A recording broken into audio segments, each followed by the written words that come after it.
အမရပူရကြောက်တော်ကြီးဖျားရဲ့နေရန်စေးရေးပကြီးတွေထဲမှာရှေးမြန်မာတို့ရဲ့ထူးခြားတဲ့နက္ခတ္တဗေဒအမွေနှစ်တွေရှိနေတာတင်သိပါသလားတောင်ပေါ်သားတိုင်းရင်းသားမျိုးနွယ်စုတွေဟာလည်းသူတို့ရဲ့ကိုယ်ပိုင်နက္ခပညာ Ethnostronomy နဲ့စပါးစိုက်ပျိုးချိန်တွေကိုဆုံးဖြတ်ခဲ့ကြပါတယ်ရှေးမြန်မာမှတ်တမ်းတွေမှာကျဲတကွန်တွေနေကျက်ချင်းနဲ့ဥက္ကာခဲမိုးတွေကြားရောက်ခဲ့တာကိုအတိအကျမှတ်တမ်းတင်ထားနိုင်ခဲ့ပါတယ်မြန်မာနိုင်ငံမှာတွေ့ရတဲ့ဥက္ကာခဲအချို့ဟာဆိုရင်စကြဝဠာတွေကဂျိုတိန်ဂျိုမောပတ်လန်ကနေလာတာဖြစ်ပြီးတက်တန်းအဖြစ်2တန်း4 900တောင်ရှိပါပြီ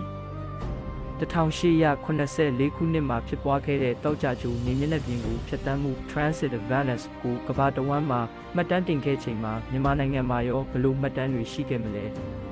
Burmese လို့ခေါ်တဲ့မြမပယင်းတွေထဲမှာလည်းရှေးဟောင်းသမိုင်းဝင်အထောက်အထားတွေနဲ့သိပ္ပံနည်းကျလေ့လာစရာတွေအများကြီးရှိနေပါတယ်။ဒါကြောင့်မြမနက္ခတ္တဗေဒသမိုင်းကိုလေ့လာခြင်းဟာကျွန်တော်တို့ရဲ့အမွေအနှစ်ကိုရှာဖွေရုံတင်မဟုတ်ဘဲနိုင်ငံတကာသိပ္ပံပညာရှင်တွေနဲ့ပူးပေါင်းမှုအခွင့်အလမ်းကြီးတစ်ခုပါ။အခုဆိုရင်အရှေ့တောင်အာရှနက္ခတ္တဗေဒကွန်ရက်စီယန်လို့ဖွဲ့စည်းတွေနဲ့ပူးပေါင်းပြီးမြမနက္ခတ္တသမိုင်းကိုကမ္ဘာကသိအောင်လှုံ့ဆော်နေကြပြီဖြစ်ပါတယ်။ရှေးဟောင်းပူရပိုက်တွေကနေအာကာသဟင်းလင်းပြင်ကြီးအထိ